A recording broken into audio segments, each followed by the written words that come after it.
this episode of CBS Radio Mystery Theater. If you've enjoyed this and want to hear more, please subscribe to this channel. You can also visit my other YouTube channel by searching Mr. Brian McCarthy in the YouTube search bar. Till then, thanks for listening.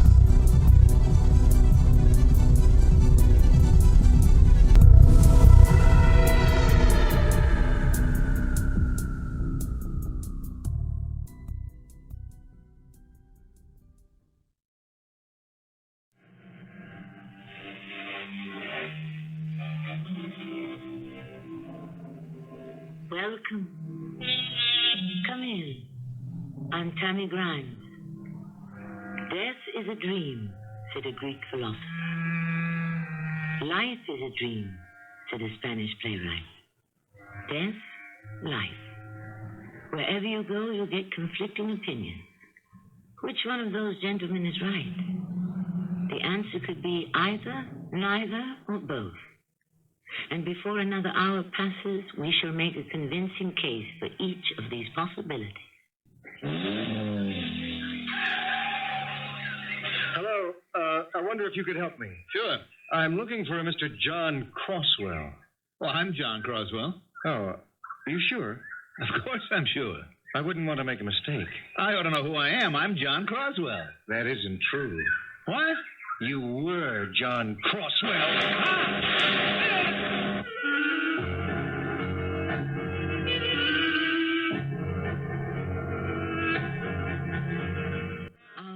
Drama, How Do You Like Those Apples, was written especially for the Mystery Theater by Sam Dann and stars Mandel, Kramer, and Teitel. I'll be back shortly with Act One.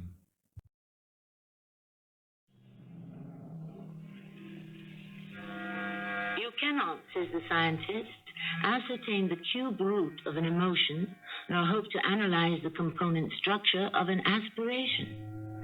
But emotions and aspirations, aren't these the very stuff of human life? What and who are we without them?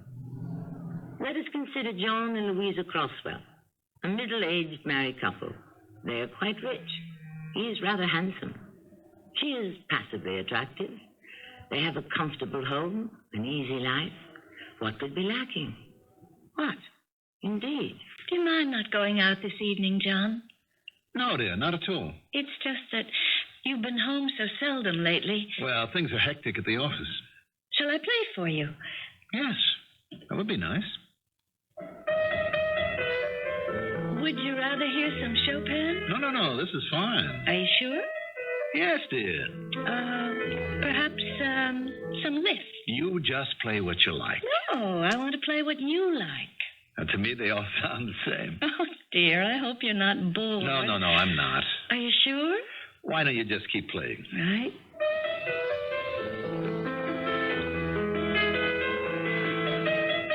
I keep forgetting. You really don't care for music. Oh, that isn't true. I love music. I like to watch you play the piano, to see how your hands dance up and down the keyboard and how your body sways with the rhythm. Do you expect me to believe that? Louisa, have I ever lied to you? Now, who do you suppose that might be? Now, please don't stop. Hello? John Croswell. Yes? I'm Jean Daly, a friend of Tom McDonald's. Oh. A very good friend. Well, then you should be a very good friend of mine. Well, I just got in. Uh-huh. Tom said, call John. He'd love to show you the town. Tonight? Well, if it's past your bedtime, I'm sorry I disturbed you. Oh, where are you staying? The Maxwell Regency. Oh, that's less than 20 minutes away. The champagne will be waiting. That's good enough for starters. Bye. What is it, dear? A friend of Tom McDonald's just flew into town. Now, naturally, Tom said, look up John Croswell. Well, why didn't you invite him over here? Well, I thought of that, but it isn't really a social thing. Oh, no? They're pitching an ad campaign at a major client first thing in the morning. Naturally, Tom said, hey, if you really want to know how it flies, run it past old John Croswell. Oh. So I'll just run down there for a bit and see what they've got. Well, that's very sweet of you. Well, call it self-interest. Tom McDonald's very important to me. So this is really a command performance. Yes. Yes, I suppose it is. Sorry I have to leave you alone again tonight, but you understand. Yes, dear. I understand.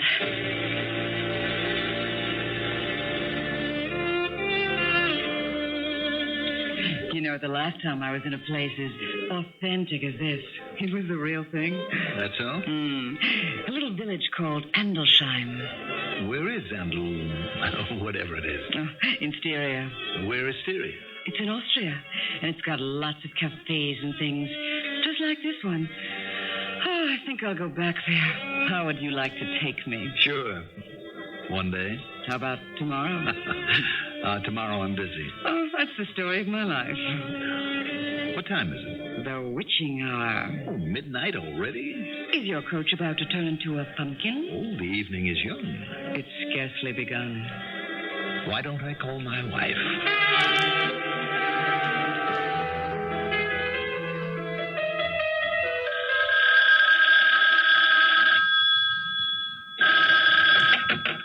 Darling, Yes? we have a real problem. We do? These good people have missed the boat completely. Oh? The entire premise on which their presentation is based. Yes? It won't fly. That's too bad. They walk in with it tomorrow, it'll be a massacre. Oh, I'm sorry to hear that. Look, these are Tom's friends. Now, I can't allow them to be led to the slaughter. Well, what is there you can do? Just start them over again from square one. That means staying up all night, but I think we can make it sing. John, what's that music I hear? They had this weird idea of a gypsy tie-in. So I was just listening to the tape, to see what I could salvage. Don't wait up there. I won't. I'll be home for dinner tomorrow night. Goodbye, darling. Goodbye.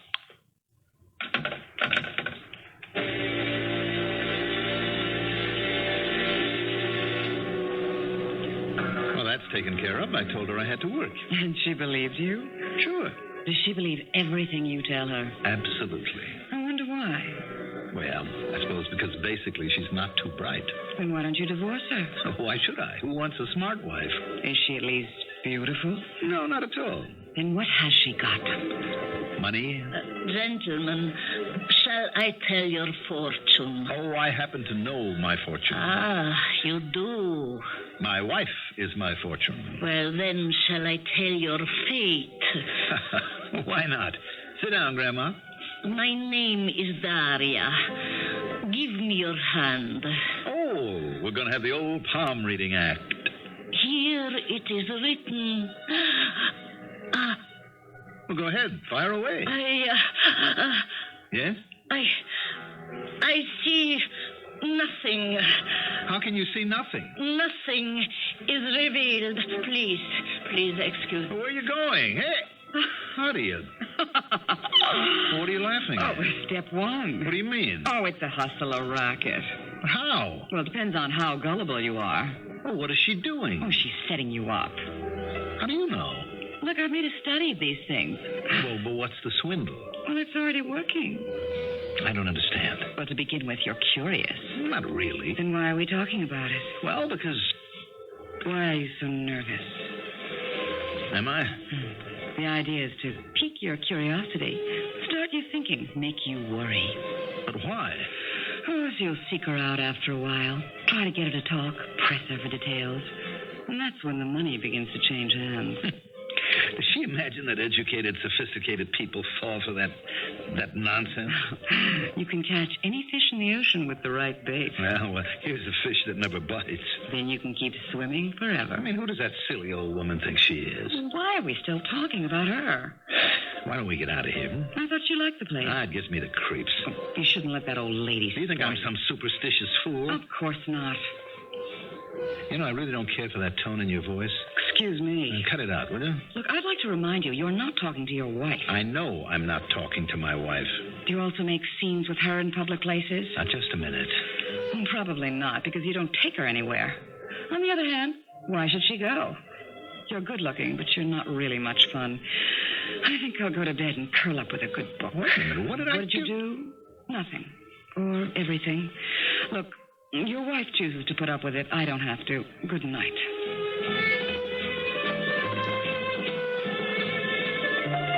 Madam, I want to talk to you. And where... Why did you refuse to read my palm? I did not refuse to read it. I saw nothing in it. That isn't true. Have it your own way. Now, why don't you want to tell my fortune? You have already said you know your fortune. All right, then, my fate. Because... Yes, because... Nothing. No, that's your job here, isn't it? Please. To read people's palms? Then read mine. Please, it is all fakery. What is the difference? I'm willing to pay. No, I shall not do it. No, we'll see about that. Where's the manager? But why do you refuse this gentleman? Please, Milos. Good sir, she is an artist, and they are, how you say, temperamental. So, what am I to do? It would seem to me that this is a place of public accommodation licensed to operate by the city. Yes. Then to arbitrarily deny service is clearly a case of discrimination. Therefore, I shall... Sir, Daria, read his palm. But I... Daria! Sis chestni, uvracia, dui policai. Milos, duvara.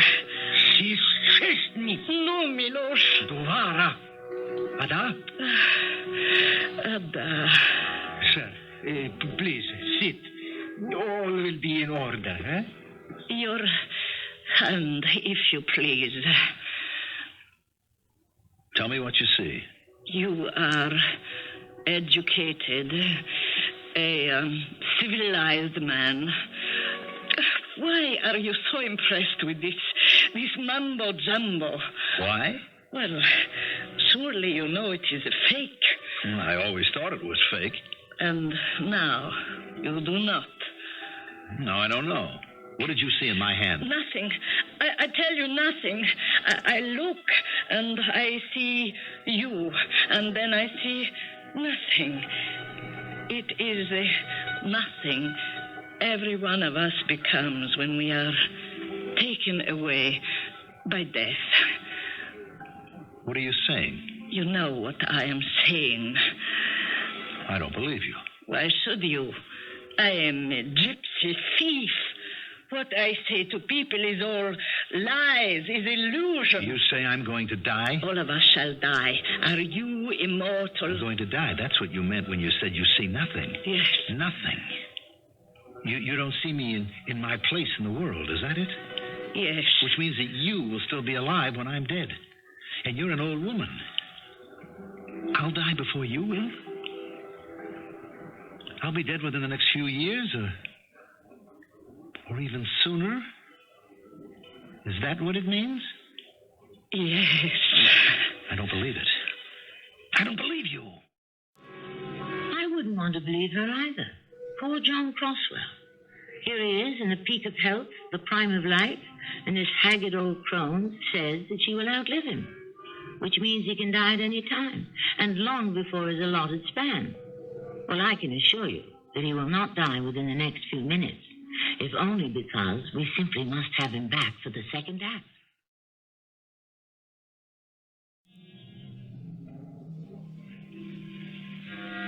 Our hour is marked, and no one can claim a moment of life beyond that which fate has predestined. So said no less a personage than Napoleon Bonaparte. A pity he could not have foreseen his own final hour. He might have arranged many matters differently. But in that case, another sort of history and life would have been in store for each of us, and we might all now be here under other conditions. At any rate, the central character of our own story has just received a rather disturbing intimation of his mortality, and he doesn't like it at all. I don't believe you. Of course not. Why should you believe an old gypsy thief? Why did you tell me a thing like this? Why? It's not even in good taste. Well, that's something you wouldn't understand. What I can't understand is what's in it for you. How can you make any money out of it? Money? Money! Don't play the wide-eyed innocent with me. Please, sir, please, sit down. I must respectfully request. There must not be. See, you pay this wretched woman to say these vicious things to your customers? Please, we must not become excited. What did she tell you? Go ahead, ask her. Daria, cause the chesty. Morisa.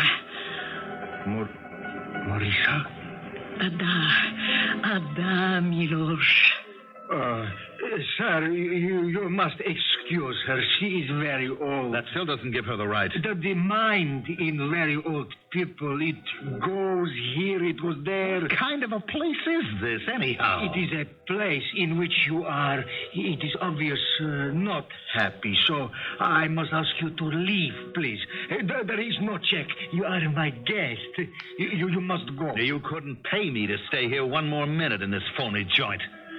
Good night. Ada, Maurice, Daria. Ada, Morisa, Milosh. Ada.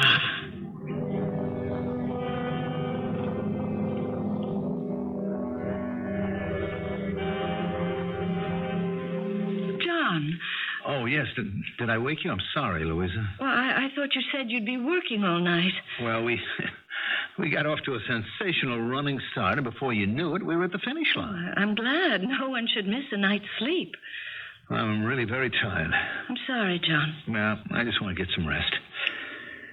Good night, dear. Good night. John, Yeah? is something wrong? Why? Why should anything be wrong? Well, it's just that you seem, I think what? I don't know. I better get to sleep. I have to be at the office early. Yes, of course. Good night.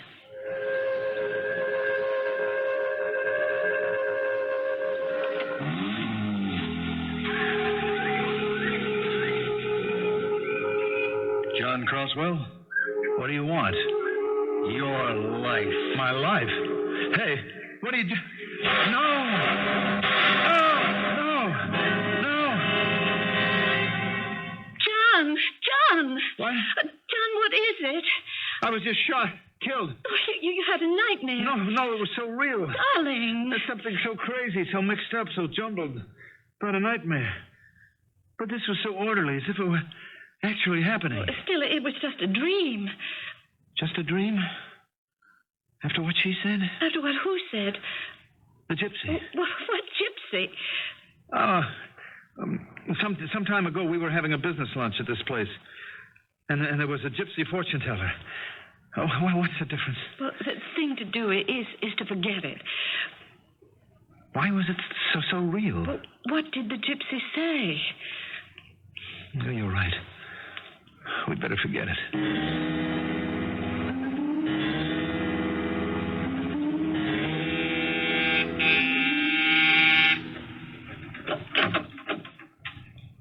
Oh, it's you. May I come in? Well, I don't think so. Please, I have to talk to you. I have to leave. I have a date. Look, I have to ask you. What did you think of that fortune teller last night? Why?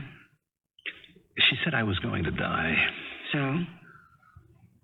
Did you believe her? Did you believe her? Well, last night I had a dream that a man shot and killed me.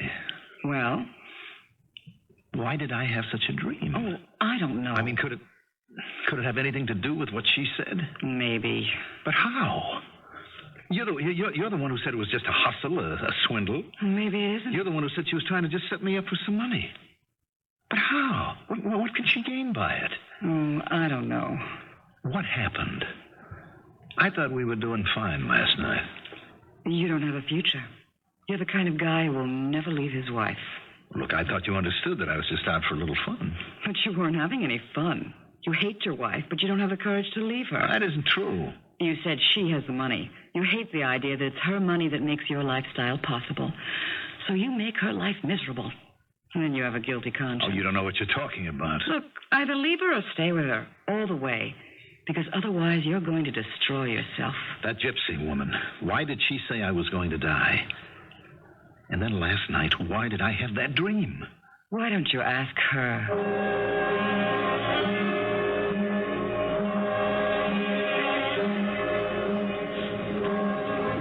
Sir, have you a reservation? No, but I'm... I am so sorry. Without reservation, we must ask you to... Well, there she is. I have to talk to her. But, sir... I must. wanted- Listen, Daria, is that your name?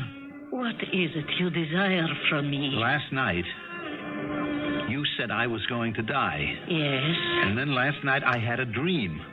A man shot me. Now, what does that mean? It means you are troubled. Well, does it also mean I'm going to be shot? I cannot say. You know something. What do you know? Go to see one of your doctors. They will cure you. Of what? Of that which is killing you. Well, then you admit something is killing me. Yes. Tell me what? I do not know. That's not good enough.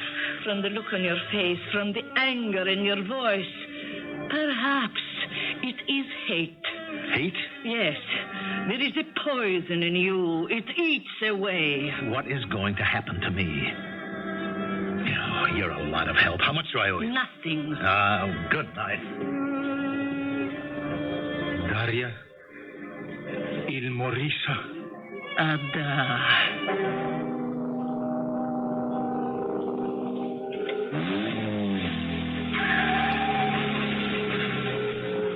John Crosswell? What do you want? Your life. No! No! John! No! John, you're dreaming again. Wake up, you're dreaming. Why not? Oh, yes. That dream. For weeks now, it's been the same dream. I know it's been the same dream. I'm only trying to help. Help? How can you help? Well, perhaps you should see a doctor. Oh, now you're saying I'm crazy. No, of course not. You're just disturbed. That's the same thing. John, why should you have such a dream and constantly? Well, there's a brilliant question. Please, darling, maybe... Maybe what? I don't know. Tell me the dream. I have told you the dream 100 times. Well, maybe you can tell it to me again. I am up at the country place. Yes. I'm picking some apples, the first of the season. And a car comes up. A man gets out. He has a gun. He says, John Crosswell. I say, what do you want? He says, your life. And he shoots me dead. When he says he wants your life, do you ask him why? I never have the chance. Who is this man? How do I know? You've never seen him before? Never. What's the use of this? What does he look like? I know.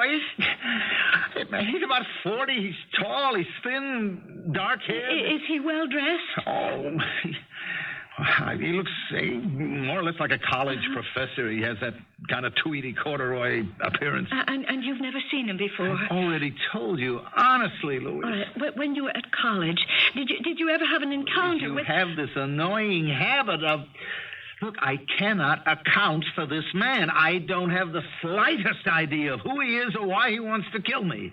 And there's no point trying to cook a whole psychiatric stew out of it. Now, let's see if we can go back to sleep. Yes, John, dear. Good night. Good night. John, you say he comes up in a car. I told you. Please, darling, I'm only trying You're to... trying to what? To help, I suppose. Besides, I can't sleep now. Well, if you can't sleep, then why don't you go play the piano or something? I have to get up in the morning. What kind of a car does he drive up in? How do I know what kind it is? But you said you see everything so clearly. It's a two-door. A sports car. What kind? Oh, now, please. Just tell me the make. It's a Ramara. And did you happen to notice the license number? Yes, I did. UN3536. Maybe we should find out who he is. Of all the... Will you please go to sleep?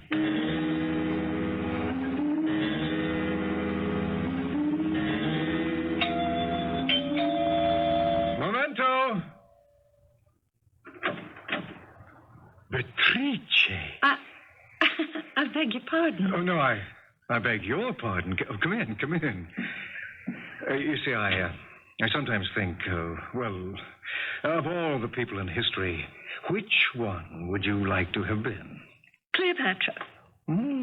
Cleopatra.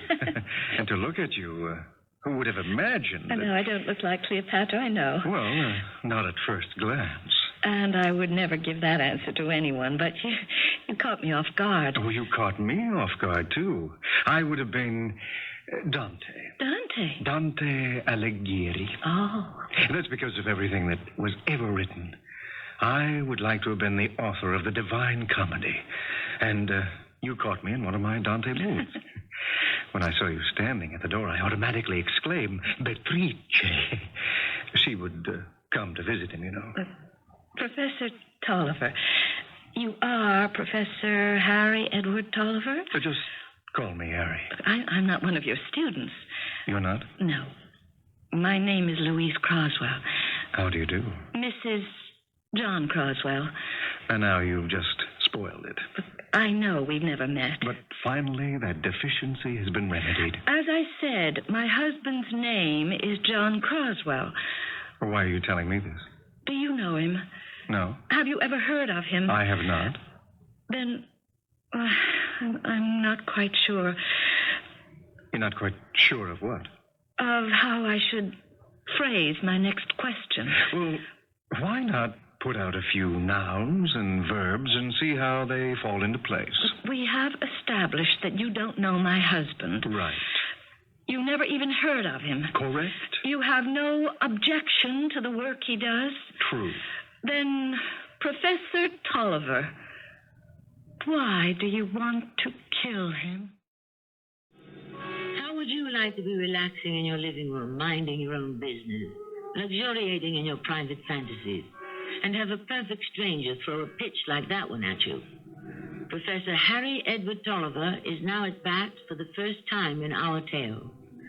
We shall see how well he can hit the curveball shortly in Act 3. I had a dream, dear. You had one too. So goes the old song. Yes, all of us dream. But what do we dream about? Psychologists tell us dreams are dominated by 3 basic subjects: love, money, and murder. Things can become fairly complicated because most, if not all, murders are committed for either love or money or both. So you see, one way or another, we always wind up with the same old time-tested, tried and true motivation. I beg your pardon? Professor Tolliver, why do you want to kill my husband? But I don't want to kill your husband. That is... Yes.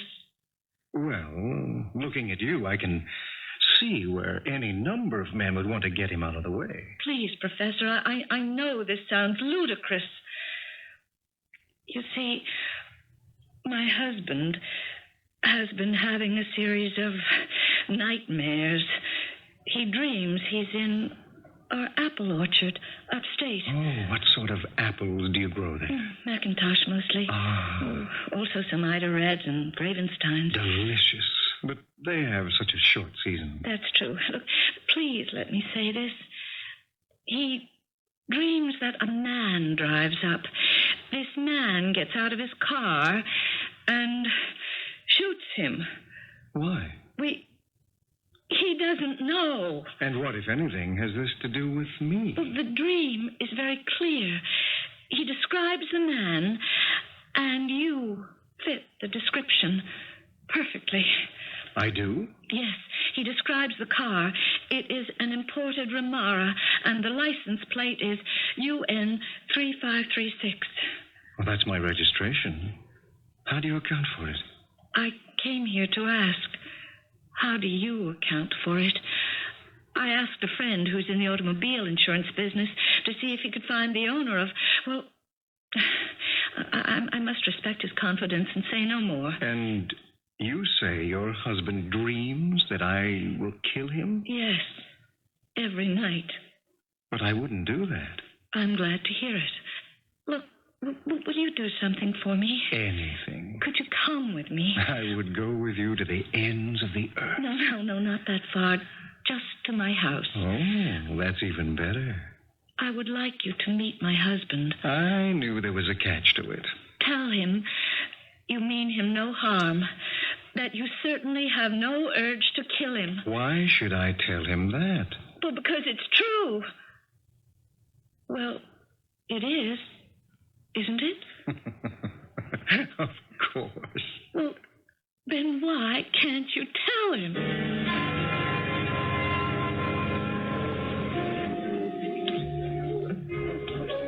What'd you say your name was? I didn't, but it's Jill. What's yours? If you're Jill, I have to be Jack. Oh, where's the hill? Let's go looking for it. Fred, want to hand me that phone? I bet you're going to call your wife. Oh, did you want to call your husband? I wouldn't know where to find him. What's your wife like? If I wanted to think about my wife, I wouldn't be here. Hello? Louise, darling. John! Louise, this client from Minneapolis came in unexpectedly, and we have to take him to dinner. Oh, John, So listen. I just don't know how long. John, darling, he's here. Unfortunately, these things really can't be controlled. John, he's here. Who's here? Professor Harry Edward Tolliver. Who's he? He's the man in your dreams. Huh? The one who kills you. Louise, are you quite... The tall, thin, dark-haired man who drives a Ramara license plate number UN3536. Louise, do you have any idea what you're talking about? Here, John, I found him. Come quickly. Do you know what you're saying? That man wants to kill me. No, he doesn't. He wants to tell you that himself. Harry Edward Tolliver? I never heard of him. And he never heard of you either. Well, the client will just have to excuse me. I'll be right there.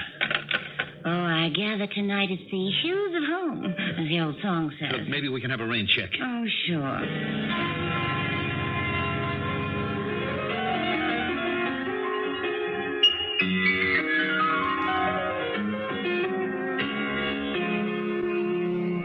Bravo. Thank you. Oh, and also bravissimo.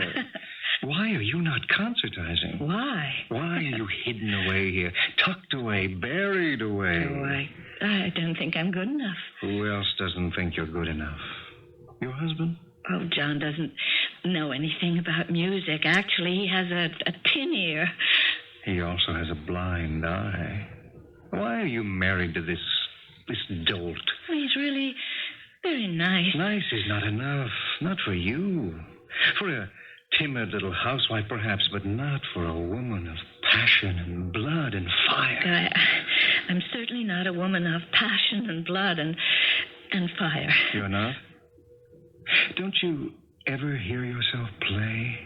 I repeat, why did you marry him? He's very handsome. And you're very pretty. Oh, no. No. If I know anything at all, it's that I'm not pretty. I should have said you're beautiful. That isn't true. It's all in the eye of the beholder, you know. Why do you say these things to me? I happen to be in love with you. That's ridiculous. Why? You don't even know me. We just met. I know you very well. And we met a long time ago. Is he faithful to you? Well, is he? Well, what sort of discussion is this between strangers? Strangers? I thought we'd settled that long ago. Is he unfaithful? If he is, that would be reason enough to kill him. Louisa, I came as quickly as I could. Oh. John, dear, this is Professor Harry Edward Tolliver. You're the man. So I've been told. You're the man in my dream that shoots me. Am I? How do you account for it? Why do I have those dreams? Who can truly analyze dreams? I mean, are we connected in some way? Connected? Was there ever some point of contact between us? Or one that we may not even be aware of? If I have caused you any distress, I'm sincerely sorry. Well, that's all right. I understand. I think I'd better be going. You, call for a taxi? Well, Professor Tolliver's car is being repaired, John. We drove here at night. Oh, well, I won't hear of a taxi. I'll drive you home myself. No, I couldn't put you to all that trouble. No trouble at all.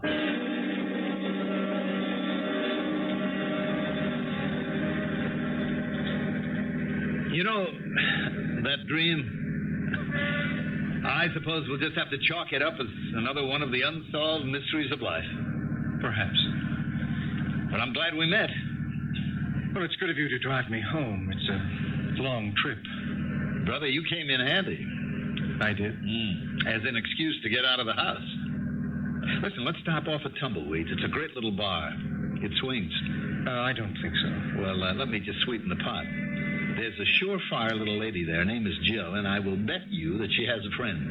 Do you mean you have a wife like Louise? and you go looking around Hey, for... pal, the day you stop looking is the day you might just as well be dead. But you're married to Louise. Don't remind me. She's the most beautiful... Hey, what have you been drinking or smoking? I mean, you're talking about Louise, who is without a doubt the dullest... Shut up. What? Stop the car. I'll walk. Hey, what got into you? You don't deserve to live.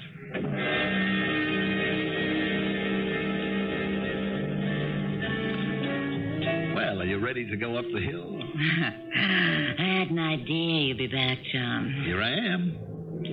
At your service, Jill. Well, what do you suggest? How would you like to pick some apples? Apples. The first of the season. I have a little house with an orchard, only about an hour away. Oh, I always liked apples.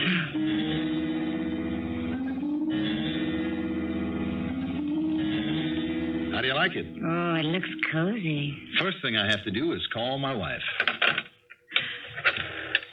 Are you going to tell her you're up at the old country house with a new girlfriend? I will rely on the inspiration of the moment. Hello?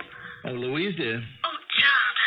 I was worried. Are you all right? Oh, sure. I mean, Harry and I stopped to have a few, and after I dropped him off, I made a couple of wrong turns. I got a flat, and, of course, there's no air in the spare. Do you want me to come and get you? No, darling. It's a long drive, and it's late. Look, I'm at a motel, just down the road a piece here, so I better just sleep it off. Yes. That might be best. I'll see you tomorrow night at dinner, for sure. Yes. Good night. You mean she bought that? Yes. And we just bought ourselves a whole day. Now, I promised you some apples.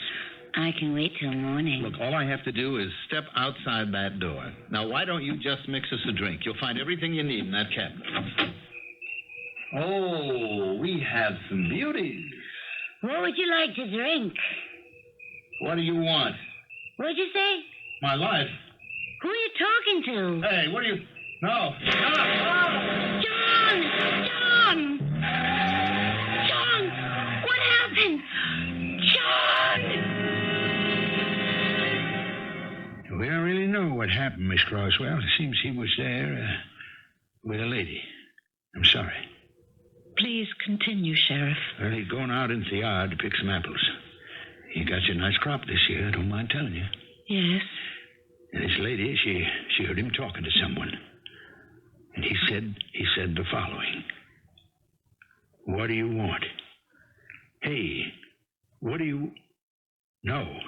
And then she heard shots and the sound of a car racing off, and he was dead. Do you have any idea who... The young lady happens to be named Jill Bancroft. You ever hear of her? Her name's been in the papers quite a bit, but maybe not in the kind of papers that you might read, Miss Croswell. Who is she? She's the girlfriend of this fella Joe Dagan. He's supposed to be pretty high in the underworld. We figured he might have been jealous and just... Well, you know those folks yourself. So far, we can't prove it. Are there any other suspects? Well, we got nobody. Can you think of anyone? Well, no. Not exactly. Well, we'll just keep in touch, Miss Croswell.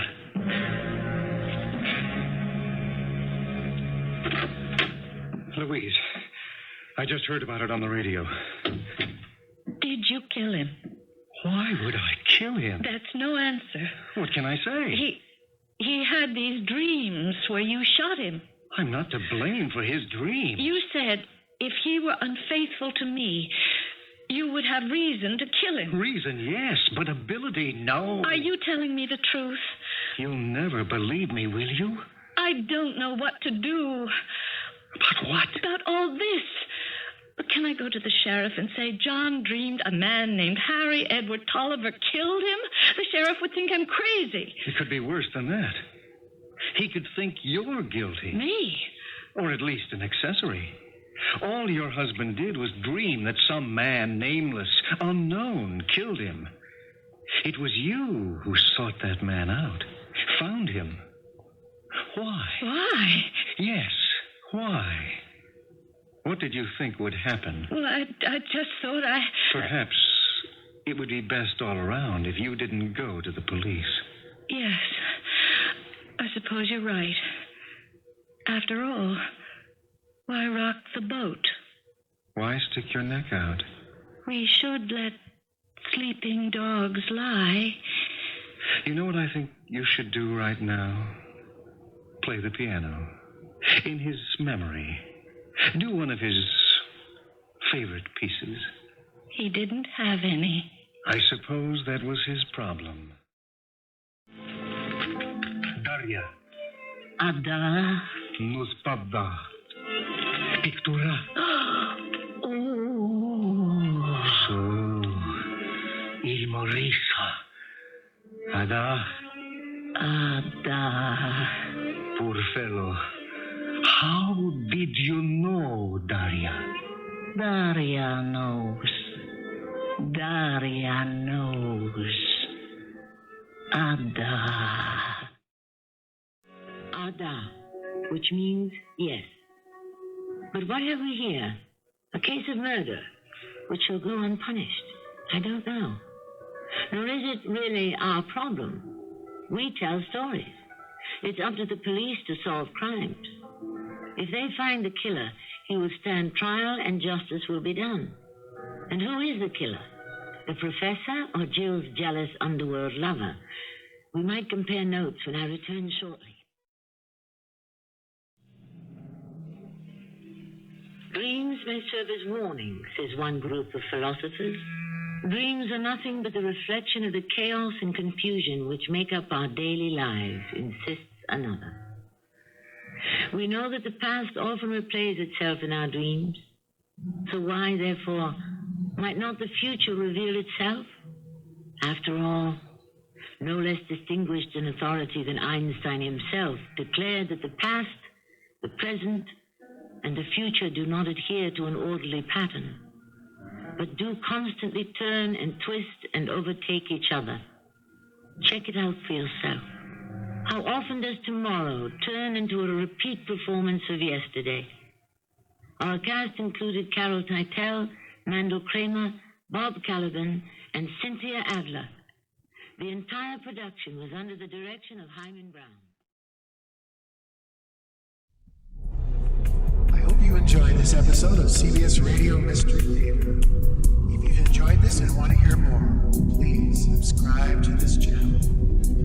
You can also visit my other YouTube channel by searching Mr. Brian McCarthy in the YouTube search bar.